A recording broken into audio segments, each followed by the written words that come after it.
In the heart of a crumbling city in Eastern Europe, where the scars of war stretched across every street and building, Natasha Romanoff moved like a shadow. Known to some as the Black Widow, she was a master of stealth, trained to navigate danger, with precision and purpose. Her mission that night was clear: infiltrate an enemy stronghold hidden within the ruins of an old orphanage. It was said to be abandoned, but Natasha knew better than to trust appearances. Every step she took was deliberate, her senses sharp, her mind focused. The air smelled of smoke and decay, and the silence around her felt heavy, almost suffocating. As she approached the building, Natasha noticed something unusual. Faint sounds, soft whispers or perhaps sobs, drifted from inside. She paused, her instincts kicking in. The mission came first, but this wasn't supposed to be a civilian area. Curiosity tugged at her, and against her better judgment, she decided to investigate. Slipping through the broken doorway, she entered what had once been a playroom. Toys lay scattered across the floor, their bright colors dulled by dust and time. In the far corner, huddled beneath a thin blanket, sat a small figure, Natasha's, breath caught in her throat. It was a child, a girl no older than 7 or 8. Her hair was matted, her clothes torn and dirty. She clutched a ragged doll to her chest, its button eyes staring blankly into the void. The girl's wide, frightened eyes locked onto Natasha, and for a moment, neither of them moved. Natasha could see the fear etched on the child's face. But there was something else too: desperation, hunger, exhaustion. It was a look Natasha recognized all too well, one she had seen countless times during her years as a spy and soldier. For a brief second, Natasha hesitated. This wasn't part of the plan. She was here to gather intelligence, not play hero. But something about the girl stopped her cold. Maybe it was the way she trembled, or the hollow emptiness in her gaze. Whatever it was, Natasha couldn't bring herself to walk away. Slowly, she lowered her weapon and knelt down, keeping her movements calm and deliberate. "Hey," she said softly, her voice barely above a whisper. "It's okay. I'm not going to hurt you." The girl didn't respond, but she didn't pull away either. Natasha reached into her pack and pulled out a protein bar, one of the few supplies she carried for emergencies. She held it out, waiting patiently. After what felt like an eternity, the girl reached forward tentatively, her tiny hand shaking as she took the food. Without another word, she tore open the wrapper and began eating hungrily, tears streaming down her face. Watching her, Natasha felt a pang of something she rarely allowed herself to feel: guilt. She had spent most of her life doing things that weighed heavily on her conscience, actions she couldn't undo. Saving this girl wouldn't erase those sins, but maybe it would mean something. Maybe it would matter, even if just a little. "What's your name?" Natasha asked gently, breaking the silence. Mira," the girl stammered between bites, her voice barely audible.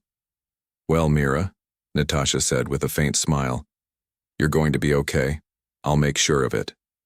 True to her word, Natasha didn't leave Mira behind. She scoured the building until she found a makeshift shelter set up by aid workers who were still operating in the area despite the danger. Leaving Mira in their care, Natasha slipped away without a word, disappearing back into the shadows as quickly as she had come. To anyone else, it might have seemed like a small act, a fleeting moment of kindness amid chaos. But to Mira, it meant everything. That night changed both their lives in ways neither could have predicted.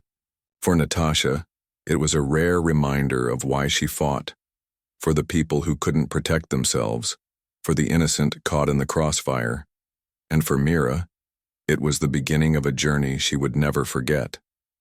The woman in black became more than just a memory. She became a symbol of hope, proof that even in the darkest moments someone might still care enough to help. As the days turned into weeks, Mira thought often about the mysterious stranger who had saved her. She didn't know her name or where she had gone, but she swore to herself that if she ever got the chance, she would find a way to repay her. Little did she know, fate had already begun weaving its threads, setting the stage for a reunion that would test both their courage and resolve. After that fateful night in the war-torn orphanage, Mira's life began to change in ways she could never have imagined. The aid workers who took her in were kind and patient, doing their best to provide comfort and care despite the chaos surrounding them. They gave her food, clean clothes, and a safe place to sleep, things she hadn't known in months. But more importantly, they gave her hope. For the first time since the war had torn her world apart, Mira felt like maybe, just maybe, there was a chance for a better future. The memory of the woman in black stayed with her, vivid and unshakable. She replayed the moment over and over in her mind, the way Natasha had knelt beside her, calm and steady, the softness in her voice when she spoke, the warmth of the protein bar in her trembling hands. To Mira, it wasn't just an act of kindness. It was a lifeline, something that pulled her back from the brink of despair. She didn't know who Natasha was or why she had helped her, but one thing was certain. That stranger had saved her life, not just physically, but emotionally. As the weeks turned into months, Mira began to heal. The nightmares became less frequent, and the constant ache of hunger faded. With each passing day, she grew stronger, both in body and spirit. The aid workers encouraged her to focus on her education, reminding her that knowledge was power, a way to rise above the destruction around her. At first, Mira struggled. Schoolwork seemed impossible when so much of her energy was spent simply surviving. But slowly, she started to excel. Her teachers noticed how determined she was, how fiercely she threw herself into every task. It was as if she had something to prove, not just to others, but to herself. Mira often thought about the woman in black during those quiet moments when she studied by candlelight or walked home from school through dusty streets. She wondered where she was now and whether she ever thought about the little girl she'd saved. Did she even remember? Mira promised herself that someday, somehow, she would find a way to repay her. She didn't know how or when, but she clung to the idea like a beacon guiding her forward. Her determination only grew stronger as the years passed. By the time she reached her teenage years, Mira had become a standout student, earning top marks in all her classes. Her dream was clear. She wanted to be a doctor. She wanted to help people the way that stranger had helped her, to offer comfort and healing to those who needed it most. It wasn't going to be easy. Medical school was expensive and opportunities were scarce in a country still recovering from war. But Mira refused to let anything stand in her way. Through sheer grit and hard work, she earned scholarships that allowed her to study abroad. Leaving her homeland was bittersweet. On one hand, she was excited about the possibilities ahead. On the other, she felt guilty leaving behind the people who had supported her. Still, she knew this was her chance to make a difference, not just for herself, but for everyone who had ever believed in her. As she boarded the plane bound for a new country, she carried with her two things: a photo of her family before the war and the memory of the woman in black. Life in a foreign land was challenging. Everything was different: the language, the culture, the pace of life. There were days when Mira felt overwhelmed, when homesickness threatened to consume her. But she reminded herself of her purpose: to become someone who could save lives, just like the woman who had saved hers. That thought kept her going, even when the road felt impossibly long. In medical school, Mira threw herself into her studies with the same intensity she had shown as a child. She spent countless hours in classrooms and labs, learning everything she could about the human body and how to heal it. She volunteered at clinics and hospitals, gaining practical experience while helping those in need. Her professors admired her dedication and her peers looked up to her as a role model. Despite the grueling workload, Mira found joy in what she was doing. Every patient she treated, every wound she bandaged, every illness she diagnosed, it all felt like a step closer to fulfilling her promise. By the time she graduated, Mira had earned a reputation as one of the brightest young doctors in her field. Specializing in trauma surgery, she chose to work in conflict zones around the world, places where doctors were desperately needed. These areas were dangerous, and many of her colleagues questioned her decision. Why put yourself in harm's way?" they asked. But Mira understood something they didn't. She knew what it was like to live in fear, to feel abandoned and forgotten. She couldn't turn her back on people who needed help, just as the woman in black hadn't turned her back on her. Her work took her to some of the most volatile regions on Earth. She treated soldiers, civilians, children, anyone who came through, the doors of the field hospitals where she worked. Each patient reminded her of her own journey, of the fragility of life and the resilience of the human spirit. And though she never stopped searching for the woman in black, she realized that her debt didn't belong to just one person. It belonged to everyone who had ever shown her kindness, everyone who had given her a reason to keep fighting. Then, one day, fate intervened in a way Mira could never have anticipated. While stationed at a remote field hospital near the border of a conflict zone, reports came in of heavy fighting nearby. Civilians were fleeing the violence and wounded individuals were being brought in by the dozen. Among them was a critically injured woman whose face was partially obscured by blood and dirt. When Mira leaned closer to examine her, her breath caught in her throat. Though years had passed, she recognized her immediately. It was the woman in black, the same woman who had saved her life all those years ago. For a moment, Mira froze, overwhelmed by emotion. This was the person she had spent her entire life trying to repay, the reason she had dedicated herself to helping others. Now, here she was, lying unconscious and bleeding out in front of her. Mira shook off her shock and sprang into action. She didn't have time to dwell on the irony of the situation. She had a job to do. With steady hands and a focused mind, she prepared to save the life of the woman who had once saved hers.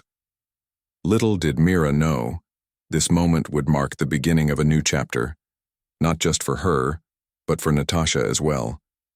Their paths, once diverged, were about to cross again in ways neither of them could have foreseen.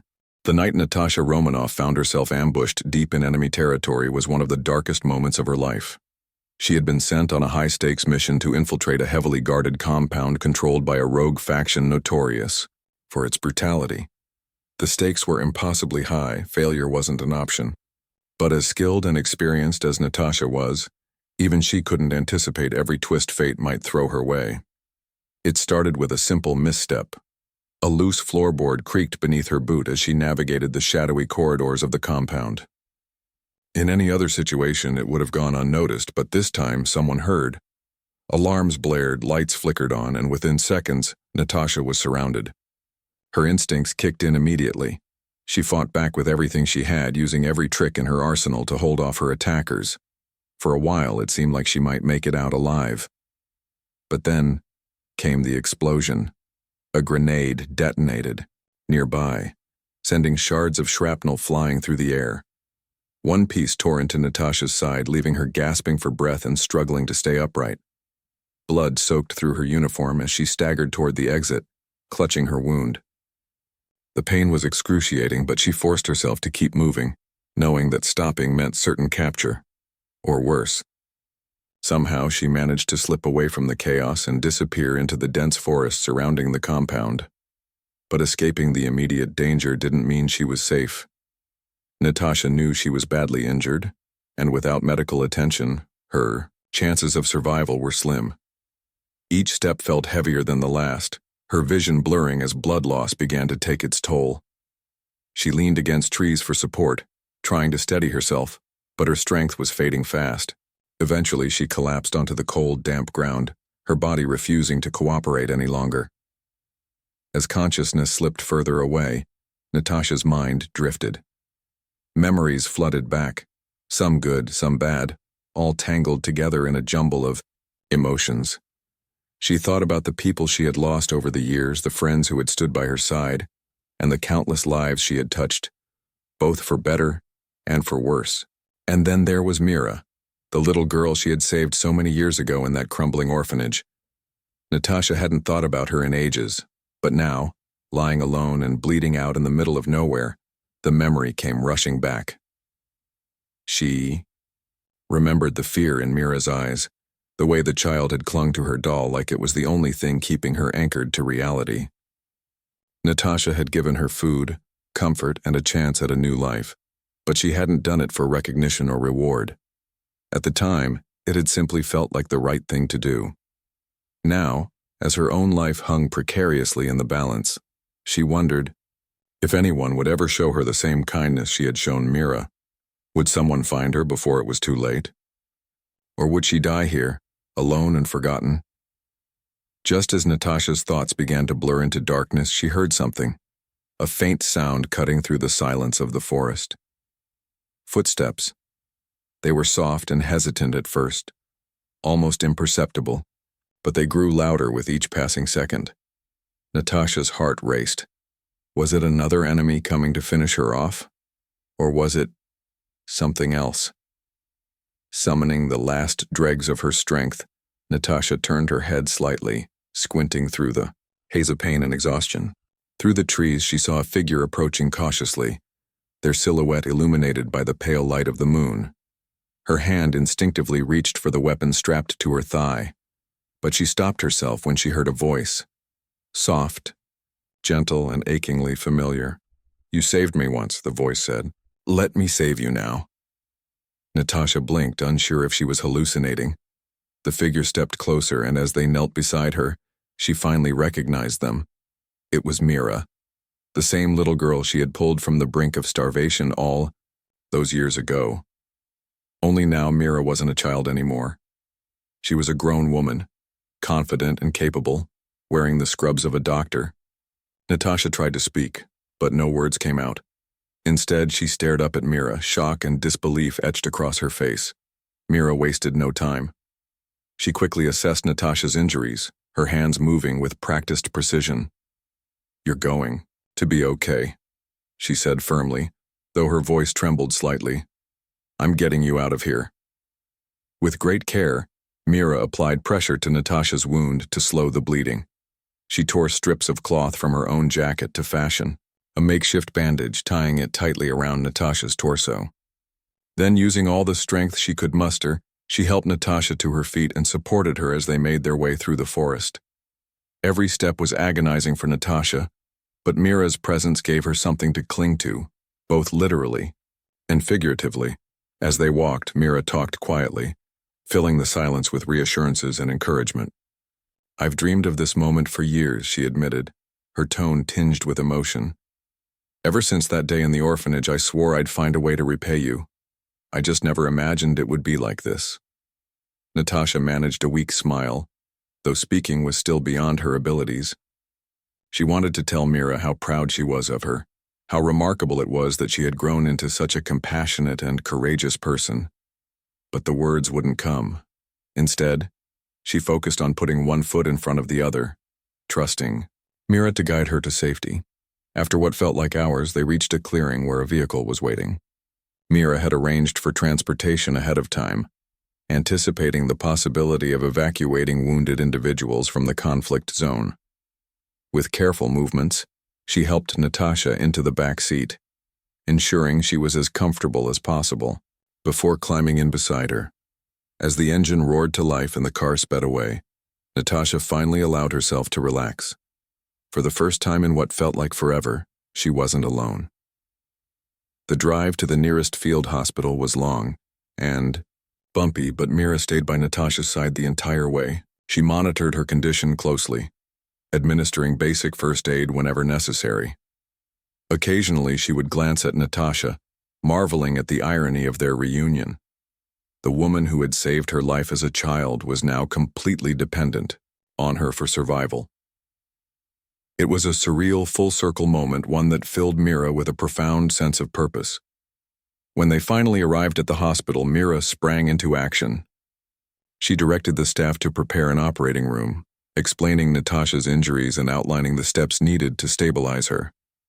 As Natasha was wheeled away, she locked eyes with Mira one last time, mouthing two silent words. "Thank you for..." Mira. Those words carried more weight than anything else she had ever heard. They weren't just an expression of gratitude, they were validation, proof that her decision to dedicate her life to helping others had been worth it. And for Natasha, they were a promise to herself. No matter how dark things got, there was always hope. Even in the bleakest moments, humanity had a way of shining through, and sometimes it came in the form of a determined young woman who refused to let the past be forgotten. The field hospital where Natasha was taken buzzed with activity, its corridors alive with the hurried footsteps of doctors and nurses. It wasn't a state-of-the-art facility, far from it, but it was equipped enough to handle emergencies, especially in a region ravaged by conflict. Mira navigated the chaos with practiced ease, her focus unwavering as she prepared for the most important surgery of her life. This wasn't just any patient lying on the operating table. This was Natasha Romanoff, the woman who had saved her all those years ago. As the anesthesiologist administered the drugs to sedate Natasha, Mira took a deep breath, steadying herself. The weight of the moment pressed down on her shoulders, but she refused to let doubt creep in. She had trained for situations like this, honing her skills over years of grueling study and practice. Now, every decision she made would determine whether Natasha survived. The stakes couldn't have been higher. The surgery began. Mira worked meticulously, her hands steady despite the adrenaline coursing through her veins. She removed the shrapnel embedded in Natasha's side, carefully, stitching up torn tissue and ensuring no internal damage went unnoticed. Hours passed in a blur of concentration, the room silent except for the rhythmic beeping of monitors and the occasional instruction Mira gave to her team.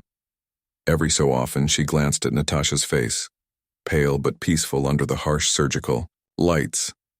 It was surreal to see her like this, vulnerable, human. For as long as Mira had known her, Natasha had always seemed larger than life, untouchable even.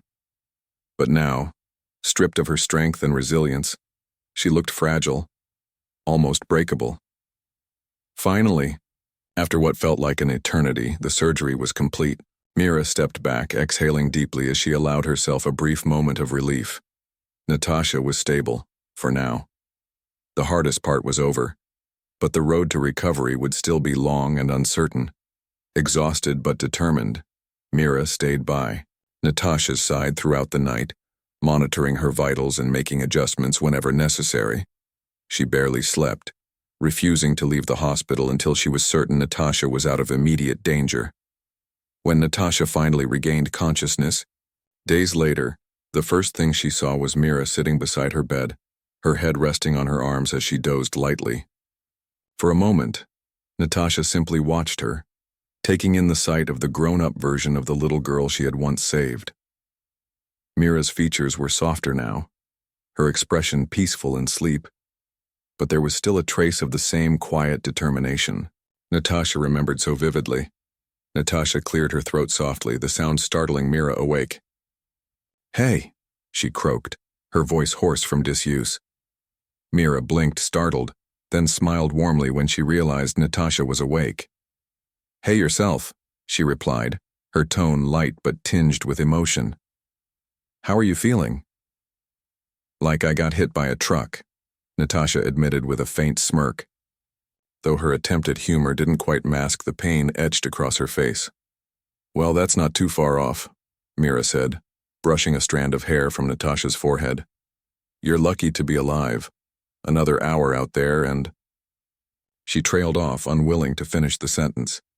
Natasha nodded, understanding the gravity of what Mira was saying without needing to hear the words.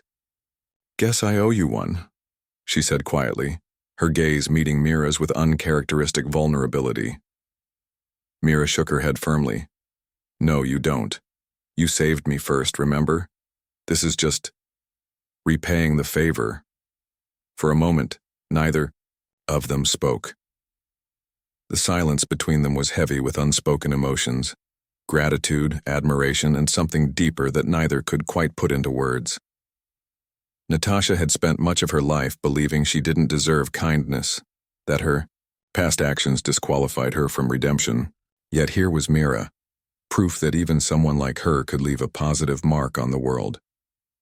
Over the next few weeks, as Natasha slowly regained her strength, the two women grew closer. Mira visited her daily, bringing updates on the hospital's work and sharing stories about her life since their last encounter. Natasha listened intently, fascinated by how Mira had turned her childhood trauma into a driving force for good. In return, Natasha opened up about her own journey, the sacrifices she'd made, the battles she'd fought, and the loneliness that came with living a life constantly on the run. It was rare for Natasha to share so much of herself with anyone, but with Mira it felt natural. There was no judgment, only understanding. One evening, as the sun dipped below the horizon, casting golden light through the hospital window, Mira sat beside Natasha's bed holding a cup of tea. "Do you ever wonder," she began hesitantly, "if we're meant to cross paths with certain people for a reason?"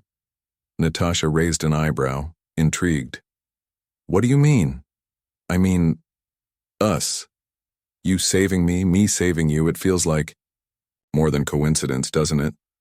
Like maybe we were supposed to find each other again." Natasha considered this for a moment, her expression thoughtful. "Maybe," she said finally. "Or maybe it's just proof that even the smallest acts of kindness can ripple outward, changing lives in ways we never expect." Mira smiled, nodding. "Either way, I'm glad it happened. If I hadn't found you that night, I don't know what I would have done." "Me neither," Natasha admitted softly. "But I'm starting to think maybe I needed this, to be reminded why I fight, why I keep going even when it feels pointless." Mira reached out, placing a gentle hand on Natasha's arm. "It's not pointless. Look at everything you've done. For me, for others. You've touched so many lives, Natasha. Don't forget that." Tears pricked at the corners of Natasha's eyes, though she blinked them away quickly. She wasn't used to hearing such heartfelt words, especially directed at her. For so long she had carried the weight of her past mistakes alone, convinced she could never truly make amends. But Mira's presence, her unwavering belief in Natasha's goodness, was beginning to chip away at those walls. Slowly, painfully, she was learning to forgive herself. As Natasha continued to recover, Mira introduced her to the work being done at the hospital. She showed her around the wards, introducing her to patients whose lives had been transformed by the care they received. Many of them were civilians caught in the crossfire of war, children, mothers, elderly individuals who had lost everything. Natasha listened to their stories, her heart breaking for the suffering they endured, yet swelling with pride for the difference Mira was making. It was clear that Mira's dedication stemmed not just from her desire to repay Natasha, but from a genuine passion for helping others. Inspired by what she saw, Natasha began offering her assistance wherever she could. Though still weak from her injuries, she used her skills to train the hospital staff in self-defense techniques, teaching them how to protect themselves if the hospital ever came under attack. She also shared intelligence she had gathered during her mission, information that could help prevent future conflicts in the area. Her contributions, though modest, made a tangible impact, earning her the respect and gratitude of everyone at the hospital. By the time Natasha was well enough to leave, she and Mira had formed a bond that transcended their initial roles of savior and saved. They were equals now, united by shared experiences and mutual respect. As Natasha packed her belongings, preparing to return to her duties as an avenger, Mira walked her to the door. "Take care of yourself, okay?" Mira said, her voice thick with emotion. "And don't disappear this time. Promise me you'll stay in touch." Natasha smiled, pulling Mira into a tight embrace. "I promise," she said sincerely. "And thank you for everything." "No," Mira replied, shaking her head. "Thank you for giving me a second chance, for showing me that even in the darkest times there's still hope." With that, Natasha stepped out into the sunlight, her heart lighter than it had been in years. She knew her journey was far from over, that there would be more battles to fight and challenges to face. But for the first time in a long time, she felt ready to keep fighting, not just for herself, but for the people who believed in her. And as she disappeared into the distance, Mira stood watching, knowing that their paths would cross again someday. Natasha's return to her duties as an avenger marked the beginning of a new chapter in her life, one shaped profoundly by her encounter with Mira. The time she spent recovering at the field hospital had given her more than just physical healing. It had rekindled something inside her that she thought was lost forever: purpose. For years, Natasha had carried the weight of her past mistakes, believing that redemption was an unattainable dream. But Mira's unwavering belief in her goodness reminded her that even those who have done wrong can still make a difference. She returned to her missions with renewed determination, no longer fighting simply because it was her duty, but because she truly believed in the cause. Meanwhile, Mira continued her work in conflict zones around the world, driven by the same passion and resolve that had defined her since childhood. Her bond with Natasha inspired her to push even harder, to reach deeper into areas where help was desperately needed. She often thought about their conversations during Natasha's recovery, their reflections on kindness, sacrifice, and the power of human connection. These thoughts stayed with her, guiding her decisions and fueling her commitment to making a difference. One day, while treating patients at a remote clinic, Mira received a message from Natasha. It wasn't unusual for them to stay in touch. They had exchanged letters and updates regularly since parting ways. But this message was different. Natasha explained that she was planning a mission to establish mobile medical units in some of the most volatile regions on Earth. These units would provide critical care to civilians caught in the crossfire of conflicts, offering hope and healing to those who had none. The idea had been brewing in Natasha's mind ever since she witnessed firsthand the incredible impact of Mira's work at the field hospital. "I need your help," Natasha wrote. "You know better than anyone what these people need. Together we can build something that lasts." Mira read the message over and over, tears welling up in her eyes. This was the opportunity she had been waiting for, a chance to create lasting change, not just for individuals but for entire communities. Without hesitation, she agreed to join forces with Natasha. Over the next several months, they worked tirelessly to bring their vision to life. Natasha used her connections within the Avengers and other global networks to secure funding and resources, while Mira coordinated with local organizations to ensure the units were tailored to meet the specific needs of each region. Their collaboration was seamless, a testament to the trust and understanding they had built over the years. Natasha admired Mira's dedication and compassion, qualities that reminded her of the best parts of herself. And Mira respected Natasha's courage and resourcefulness, traits that had saved countless lives, including her own. Together, they made an unstoppable team, combining their strengths to tackle challenges that might have seemed insurmountable to others. The launch of the first mobile medical unit was nothing short of miraculous.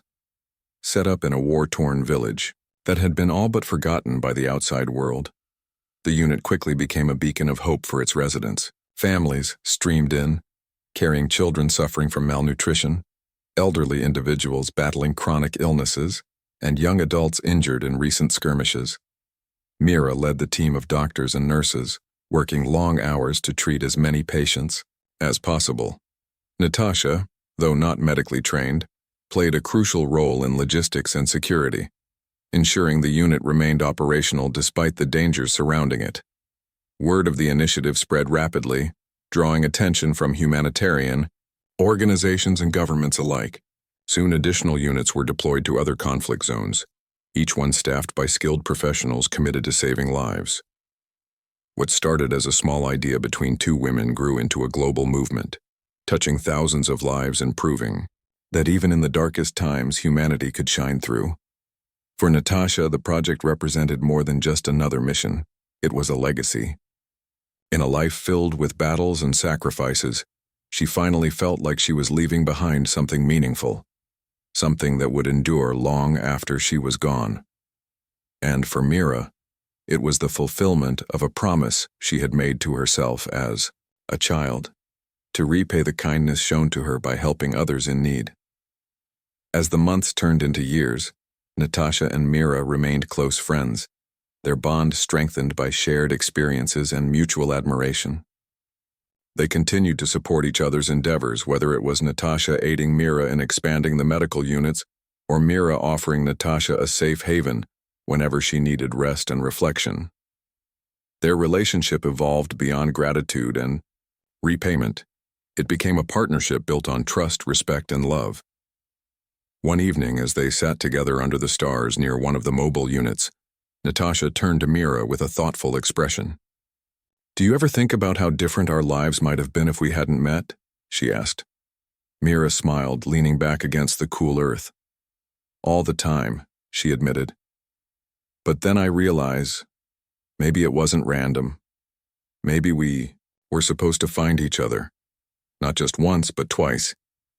Natasha nodded slowly, her gaze drifting upward to the vast expanse of the night sky. "Maybe you're right," she said softly. "Or maybe it's just proof that even the smallest act of kindness can change everything." They sat in silence for a while, letting the enormity of their journey sink in. From the ruins of a crumbling orphanage to the front lines of global crises, their paths had intertwined in ways neither could have predicted. And though their lives would inevitably take them down separate roads again, they knew their connection would endure. In the end, their story wasn't just about survival or repayment. It was about the power of compassion to transcend time and circumstance. It was about two women who, against all odds, found each other in the chaos of life and chose to stand together, proving that even in the toughest moments, there is always light to be found.